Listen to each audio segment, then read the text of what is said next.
ভালোবাসা কখনো বড় করে বলা যায় না, কেউ মনোযোগ দিয়ে শুনলে চোখের ভাষাতেই বোঝা যায়। হৃদয়ের ভেতর যে অনুভূতি জন্মায় সেটার শব্দ খুব কম হয়, কিন্তু স্পষ্টতা হয় গভীর। হ্যালো বন্ধুরা, আমি রোকসানা আর তোমরা দেখছো তোমাদের ভালোবাসার চ্যানেল রোকসানাস লাইফ ক্যানভাস। আজ শোনাবো সালমা চৌধুরীর লেখা আমৃত্যু ভালোবাসি তোকে উপন্যাসের ২৭তম পর্ব।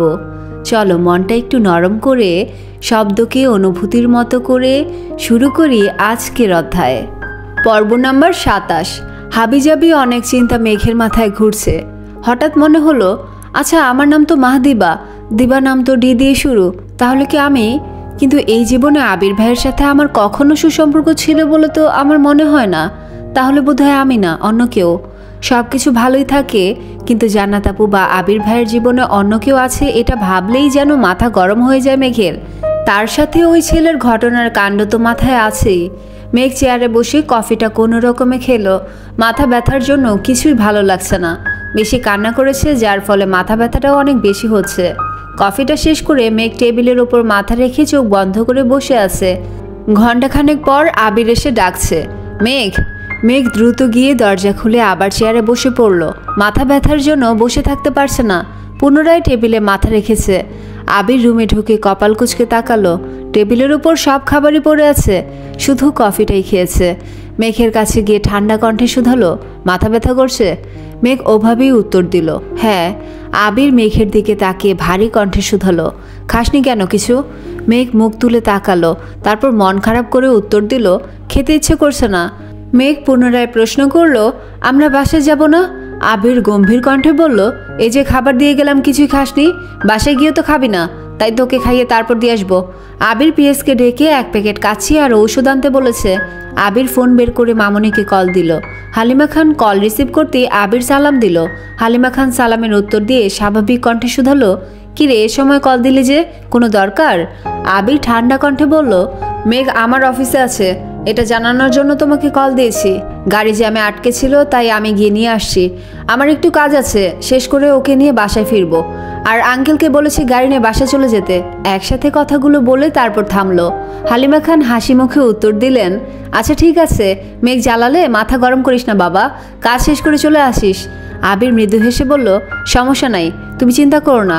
কল কাটতেই মেঘ বলল, আপনি আম্মুকে বললেন না কেন? আবির মেঘের দিকে তাকিয়ে উত্তর দিল, সব কথা সবসময় সবাইকে বলতে হয় না। মেঘ কিছুই বলছে না, চুপচাপ বসে আছে। এর মধ্যে তানভীর মেঘের নাম্বারে কল দিয়েছে। মেঘ রিসিভ করার আগেই আবির মেঘের ফোন নিয়ে রুম থেকে বেরিয়ে গিয়ে তানভীরের সাথে কথা বলছে। রুমে এসে মেঘের ফোন টেবিলের উপর রেখে পাশের চেয়ারে বসে গম্ভীর কণ্ঠে প্রশ্ন করলো, কি হয়েছিল তোর সাথে? সম্পূর্ণ ঘটনা বল। মেঘ ঢোক গিলে ধীরে ধীরে বলা শুরু করলো, কিছুদিন যাবৎ কয়েকটা ছেলে কোচিংয়ের সামনে দাঁড়িয়ে থাকে, সিগারেট খায়, আরও কি খায়, আর মেয়েদের উল্টোপাল্টা কথা বলে। অনেক স্টুডেন্ট একসাথে বের হয়, তাই কোচিংয়ের সামনে দাঁড়ানো যায় না। এজন্য আমি আর বন্যা প্রতিদিন বের হয়ে একটু সাইডে দাঁড়াই। আমাদের গাড়ি আসলে আমি চলে যাই, বন্যাও চলে যায়। কিন্তু বন্যা জ্বর সর্দি, এই জন্য গতদিন আসেনি, আজও আসতে পারেনি। কোচিং থেকে বের হয়ে আমি অন্যান্য দিনের মতোই সাইডে দাঁড়িয়ে ড্রাইভার আঙ্কেলকে কল দিচ্ছিলাম। আঙ্কেল বলল জ্যাম আছে, একটু দেরি হবে, আমি যেন কোচিংয়ের ভেতরে বসি। আমি আবার যখন ঘুরে কোচিংয়ে যেতে নেব, তখনই কয়েকটা ছেলে পথ আটকে দাঁড়িয়েছে। আমি সাইড দিতে বলেছি, কিন্তু মাতালের মতো কি যেন বলছিল। আমি ভয়ে উল্টা দিকে হাঁটা শুরু করেছি। ওইখান থেকে একটা ছেলে আমার পিছু নিয়েছে। আমি দ্রুত হাঁটছিলাম আর ফোনে ভাইয়ার নাম্বারে কল দিচ্ছিলাম। ওই ছেলে বাজে বাজে কথা বলতে বলতে আমার কাছে চলে আসছে। তারপর আমি দৌড় শুরু করি। ওই ছেলেও দৌড়ে এসে আমার হাত চেপে ধরে। আশেপাশে কোনো মানুষ নেই। আমি হাত ছাড়ানোর অনেক চেষ্টা করেছি, কিন্তু পারছিলাম না। চিৎকার করেছি, কিন্তু কেউ নেই। ওই ছেলে আমায় ধরতে নিলে দূর থেকে একটা লোক দৌড়ে আসে। ওই লোককে আসতে দেখে ছেলেটা দৌড় শুরু করে। অনেকটা যাওয়ার পর কয়েকজন মিলে ছেলেটাকে ধরে। আমি তখন আবারও ভাইয়াকে কল দিয়েছি, ভাইয়া রিসিভ করেনি। তারপর বাধ্য হয়ে আপনাকে কল দিয়েছি। ওই ছেলেকে আটকিয়ে 2-3 জন এসে আমাকেও নিয়ে গেছে, সেখানে অনেক জিজ্ঞাসাবাদ করেছে। পরে কেউ একজন পুলিশ কল দিয়েছে। পূর্ণ মনোযোগ দিয়ে কথাগুলো শুনল আবির। দীর্ঘশ্বাস ছেড়ে নিজেকে শান্ত রাখার চেষ্টা করলো, কিন্তু তার চোখ যেন কিছুতেই শান্ত হতে চাইছে না। আবিরের চোখ রাগে জ্বলছে। আবির নিজের ফোন বের করে কি একটা টেক্সট কাকে পাঠিয়ে ফোন রেখে দুহাত টেবিলের উপর রেখে তার উপর মাথা রাখলো।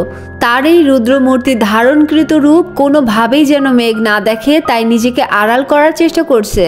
মেঘ নির্বোধের ন্যায় আবির ভাইয়ের চুলের দিকে চেয়ে আছে। সামনের দিকের লম্বা চুলগুলো টেবিলে পড়ে আছে। মেঘ মৃদু হেসে নিজের ডান হাত এগিয়ে দিল আবির ভাইয়ের চুলের দিকে। টেবিলে পড়ে থাকা চুলগুলোকে আলতোভাবে ছুঁয়ে দিল। ধমকের ভয়ে হাত সরিয়ে নিল সঙ্গে সঙ্গে। আবিরের নীরবতা দেখে আবারও ছুঁয়ে দিল আবিরের চুলে।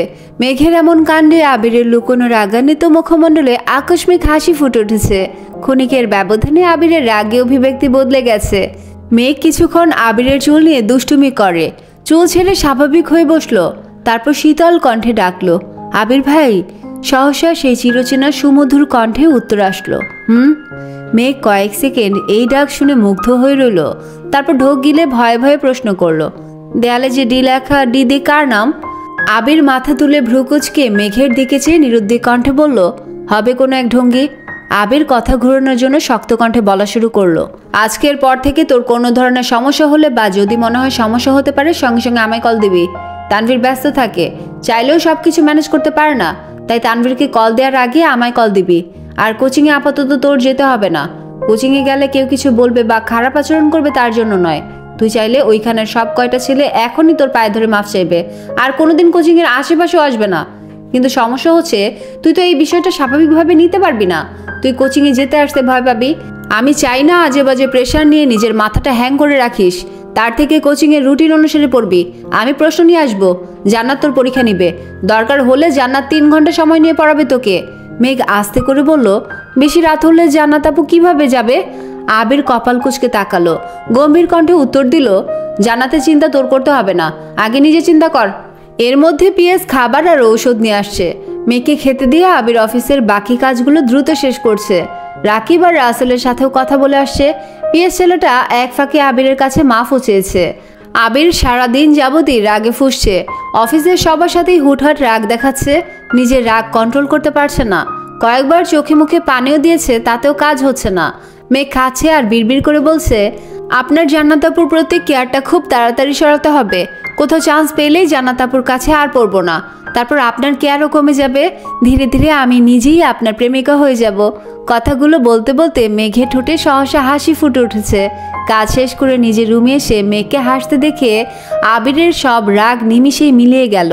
মনে মনে ভাবছে, তোর এই হাসিতে কি এমন জাদু আছে যে হাসি আমার সব রাগ এক মুহূর্তেই নিঃশেষ করে দিতে সক্ষম? মেঘ তাকাতেই আবির নড়ে উঠল। স্বাভাবিক কণ্ঠে বলল, রেডি হয়ে নে, বাসে যাব। মেঘকে বাসার সামনে নামিয়ে আবির গম্ভীর কণ্ঠে বলল, রুমে গিয়ে ডিরেক্ট ঘুমাবি। কাউকে কিছু বলার দরকার নেই। যদি কিছু বলতে হয় আমি বাসায় ফিরে বলবো। কয়েক ঘন্টা সময় পার হওয়াতে মেঘও অনেকটা স্বাভাবিক হয়ে গেছে। রুমে গিয়ে ফ্রেশ হয়ে ঘুমিয়ে পড়েছে। ঘন্টা 2 পর চিল্লাচিল্লির শব্দে মেঘের ঘুম ভাঙে। করিডোর থেকে নিচে তাকিয়ে দেখে বাড়ির 3 কর্তা সোফায় বসা। 3 কর্তাই কিছুটা দূরে দাঁড়িয়ে আছে। সোফা থেকে কিছুটা দূরে আবির ভাই দাঁড়িয়ে আছে। দেখে মনে হচ্ছে ওনার মতো ভদ্র আর শান্ত ছেলে দ্বিতীয় আর নেই। আবিরের থেকেও কিছুটা দূরে দাঁড়িয়ে আছে তানভীর। আলী আহমদ খান চিৎকার দিয়ে উঠলেন, তোমাকে এতবার সাবধান করার পর আবারও মারপিট কেন করেছো? বড় আব্বুর রাগান্বিত স্বরে মেঘের শরীর কেঁপে উঠল। আবির ভাই তো জানাতে চাননি, তাহলে বড় আব্বু জানলো কিভাবে? এই বাড়িতে আসার পর থেকেই আবির ভাইকে প্রতিনিয়ত নিষেধ করা হচ্ছে, কিন্তু আজ তো মেঘ নিজের চোখে আবির ভাইয়ের ক্রোধ দেখেছে, মারপিট দেখেছে। আজ আবির ভাইয়ের কি হবে এটা নিয়ে ভাবনায় পড়ে গেছে মেঘ। অথচ আবির ভাইয়ের মধ্যে কোনো ভয় ডর কিছুই নাই। মেঘ সবেমাত্র ঘুম থেকে উঠেছে। এলোমেলো চুল আর ক্লান্ত মুখশ্রী নিয়ে ধীরে ধীরে সিঁড়ি বেয়ে কিছুটা নিচে নামলো। আবিরকে নিরুত্তর থাকতে দেখে আলী আহমদ খান পুনরায় ধমকে উঠলেন, কথা কেন বলছো না? গুন্ডামি করার জন্য তুমি দেশে আসো? আবির ভনিতা ছাড়াই উত্তর দিল, এই বাড়ির মেয়ের গায়ে কেউ হাত দিবে আমি তা সহ্য করতে পারবো না। আলী আহমদ খান পুনরায় বললেন, সহ্য করতে না পারা এক বিষয়, মারপিট করা অন্য বিষয়। মারপিট কেন করলা? লোকে কি বলবে? বিদেশ থেকে পড়াশোনা করে দেশে ফিরেছে ছেলে, সে এখন রাস্তাঘাটে মারপিট করে? আবির মাথা নিচু করে ভারী কণ্ঠে বলল, আফসোস, আমাকে নিয়ে যতটা মাথা ঘামাচ্ছেন তার কিছুটা মাথা যদি ওই ছেলেগুলোর জন্য ঘামাতেন তাহলে কেন মেরেছি প্রশ্নটা আমায় করতেন না। মোজাম্মেল খান কঠিন স্বরে বললেন, ওই ছেলেগুলোর জন্য আইন আছে, পুলিশ আছে, তোমাকে তো দায়িত্ব দেওয়া হয়নি। তুমি ছেলেটাকে না মেনে মেঘকে নিয়ে চলে আসতে পারতে। আবির বিড়বিড় করে বলল, আইন আর পুলিশ ছিল বলেই তো এগুলার আবার পিটাতে হয়েছে। ইকবাল খান চিন্তিত স্বরে বললেন, দেখ আবির, এসপি আমার বন্ধু ছিল, আর তোকে চিনেছে বিধায় ঝামেলা করেনি, আর আমাকেও কল দিয়ে জানিয়েছে। এখানে অন্য কেউ থাকলে তো ঝামেলা হইতো। আলী আহমদ খান পুনরায় বলে উঠলেন, মানসম্মানের চিন্তা কি এই ছেলের আছে? আবির রাগ কন্ট্রোল করতে না পেরে চিৎকার দিয়ে উঠল, আমায় ক্ষমা করবেন, আমি আপনাদের মতো ভদ্রলোকের মুখোশ পরে চলতে পারবো না, আর আপনাদের মতো পাষাণ হৃদয় নিয়ে বাঁচতে পারবো না। কেউ আমার গণ্ডিতে ছোঁয়ার চেষ্টা করলে সেই হাত ভেঙে দিতে আমি দ্বিতীয়বার ভাববো না। কথাগুলো বলে সিঁড়ি দিয়ে উঠতে গিয়ে মেঘকে দেখে দ্বিতীয়বার ধমকে উঠল, তোকে ঘুমাতে বলেছি, বের হয়েছিস কোন সাহসে? আবিরের পেছন পেছন মেঘও নিজের রুমে ছুটে গেছে। ড্রয়িং রুমে পিনপত্তর নীরবতা। তানভীর নিষ্পলক তাকিয়েছিল আবিরের যাওয়ার পথে। তানভীরের চোখের সামনে ভেসে উঠেছে কিছুক্ষণ আগে আবিরের ঘটানো তাণ্ডব। যে কয়টা ছেলে কোচিংয়ের সামনে ছিল সব কয়টাকে ধরে এনে মেরে আধমরা করেছে। আর যেই ছেলেটা মেঘের হাত ধরেছিল ওই ছেলেকে পুলিশ শাসিয়ে ছেড়ে দিয়েছিল। ওই ছেলেকে এনে ধারালো ছুরিতে ওই ছেলের হাত কেটেছে, গলা কাটার জন্য উঠে পড়ে লেগেছিল, কিন্তু রাকিব, রাসেল আরও কয়েকজন মিলে জোর করে আটকিয়েছে। আবিরের রাগ কন্ট্রোলের একমাত্র পন্থা হলো মেঘ। মেঘের কথা বলে অনেক কষ্টে আবিরকে শান্ত করে রক্তরঞ্জিত জামা পাল্টিয়ে বাড়ি ফিরিয়ে নিয়ে আসে তানভীর। আর রাকিব, রাসেল সহ বাকিরা ওইগুলোকে হাসপাতালে নিয়ে গেছে, যেখানে দুপুরে রাস্তায় সামান্য মারের কারণে বাড়ির মানুষের এত প্রশ্নের সম্মুখীন হতে হয়েছে। সেখানে বাড়ির মানুষ যদি দ্বিতীয় দফার মার সম্পর্কে জানতে পারে তাহলে নিশ্চিত দুই একজন হার্ট অ্যাটাক করবে। সকলের নীরবতা দেখে তানভীর নিজের রুমে চলে গেছে। ঘণ্টাখানেক পর মেঘ চুপি চুপি নিজের রুম থেকে বেরিয়ে আবির ভাইয়ের রুমের দিকে যায়। আবিরের রুমে দরজা লাগানো, ভেতর থেকে রাগান্বিত কণ্ঠে হুঙ্কার শোনা যাচ্ছে। ফোনে হয়তো কাউকে ঝাড়ছেন। ভয়ে মেঘ দৌড়ে নিজের রুমে চলে গেছে। কয়েকদিন কেটে গেছে। আবির ইদানিং বাড়ির সবাইকে এড়িয়ে চলে, একসাথে খায় না, অফিসে গেলেও নিজের মতো কাজ শেষ করে চলে যায়। মেঘ তো ভয়ের সামনেই যায় না। গত 3 মাসে আবির ভাইয়ের এত রাগ সে আগে দেখেনি। আবির ভাইকে দেখলেই আতঙ্কে থাকে। ঠিকই লুকিয়ে লুকিয়ে আবির ভাইয়ের যাওয়া আসা দেখে। মাঝখানে নির্বাচন হয়ে গেছে। তানভীরদের এমপি বিপুল ভোটে জয়লাভ করেছেন। সেই সুবাদে আগামীকাল খাওয়া দাওয়ার ব্যবস্থা করেছেন। বাড়ির সবাইকেই দাওয়াত দিয়েছেন, কিন্তু বাড়ির মানুষ রাজনীতি পছন্দ করে না বিধায় তানভীর কাউকেই বলেনি, শুধু মেঘকে বলেছে যাওয়ার কথা। মিম বা আদিকে বললে ওরা বাসায় বাকিদের বলবে, আর বাকিদের বললেই শুধু শুধু ঝাড়ি খেতে হবে। এমনিতেই আবিরের কথাতে ওনারা রেগে আছেন, তাতে অবশ্য আবিরের কিছু যায় আসে না। এই পৃথিবীতে আবিরের কাছে সবচেয়ে মূল্যবান মা আর মেঘ। তাই মেঘের বিপরীতে যা খুশি থাকুক, তার কোনো কিছুতেই আবিরের আগ্রহ নেই। ভোরবেলা উঠেই তানভীর চলে গেছে। সব কিছু আগে থেকেই প্ল্যানিং করা। মেঘেদের বাসা থেকে কিছুটা দূরে একটা মোড় আছে। আবির অফিস থেকে ফিরে ওই মোড়ে দাঁড়াবে, মেঘ বেরিয়ে যাবে। প্ল্যান মোতাবেক সব হলো। আবির সাদা শার্ট আর কালো প্যান্ট ইন করে পরে চোখে সানগ্লাস লাগিয়ে পুরাই নায়ক সেজে এসেছে। মেঘও পছন্দের একটা কালো রঙের জামা পরেছে। ইদানিং আবির ভাইয়ের পছন্দের কালারগুলো মেঘ খুব বেশি পরছে। দুজনকে একসাথে দেখলেই যে কেউ ভাববে তারা কাপল। এমপির বাড়িতে এসে এমপির সাথে দেখা করে কথাবার্তা বলেছে। তারপর 3 ভাই বোন ছবি তুলেছে। সব শেষে খাওয়া দাওয়া করেছে। সেই অফিসের পর আজ আবির ভাই মেঘের সাথে স্বাভাবিক আচরণ করছে। এটা দেখেই মেঘের মন উড়ু উড়ু করছে। প্রোগ্রাম শেষে মেঘ আর আবির চলে যাবে। তানভীর মেঘকে একটু দূরে নিয়ে কি যেন বলছিল। আবির কিছুটা এগিয়ে বাইকের কাছে যাচ্ছে, আচমকা এমপির মেয়ে হাজির হলো সামনে। এমপির মেয়ে হাসি মুখে জিজ্ঞেস করলো, আসসালামু আলাইকুম ভাইয়া, কেমন আছেন? আবির স্বাভাবিক কণ্ঠে উত্তর দিল, ওয়ালাইকুম আসসালাম, আলহামদুলিল্লাহ ভালো, তুমি কেমন আছো? মেয়েটা হেসে উত্তর দিল, আলহামদুলিল্লাহ অনেক ভালো। আব্বু এমপি হয়েছেন, তার ক্রেডিট তানভীর ভাইয়া সহ আরও অনেকের। আপনিও শুনেছি অনেক হেল্প করেছেন, তার জন্য ধন্যবাদ। আবির মৃদু হাসলো, আর কিছুই বলল না। মেয়েটা আবার প্রশ্ন করলো, ভাইয়া আপনার গার্লফ্রেন্ড কেমন আছে? আবির মৃদু হেসে উত্তর দিল, আলহামদুলিল্লাহ ভালো। তানভীর মেঘকে বিদায় দিয়ে ভেতরে চলে গেছে।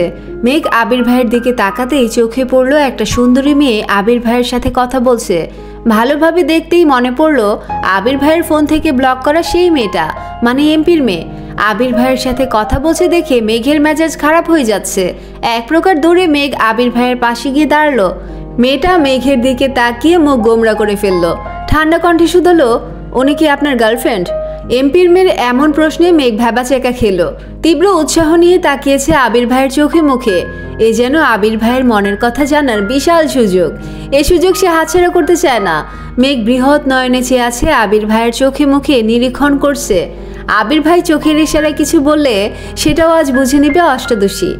আবির মেঘের দিকে এক পলক তাকালো, পুনরায় চোখ সরিয়ে গম্ভীর কণ্ঠে বলল, না, ও আমার কাজিন। এই সামান্য কথায় অষ্টাদশীর হৃদয় ভেঙে চূর্ণ বিচূর্ণ হয়ে গেছে। মেয়েটা হাসি মুখে মেয়েকে এটা সেটা জিজ্ঞেস করেছে। মেঘ মনের বিরুদ্ধে উত্তরগুলো দিয়েছে। মেয়েটা বিদায় নিয়ে চলে গেছে, কিন্তু মেঘ এক পাও নড়ছে না। ছলছল নয়নে চেয়ে আছে আবির ভাইয়ের দিকে। মনে মনে ভাবছে, আমি কি শুধুই মোহের পিছনে ছুটছি? এই ছিল আজকের আমৃত্যু ভালোবাসি তোকে উপন্যাসের ২৭তম পর্ব।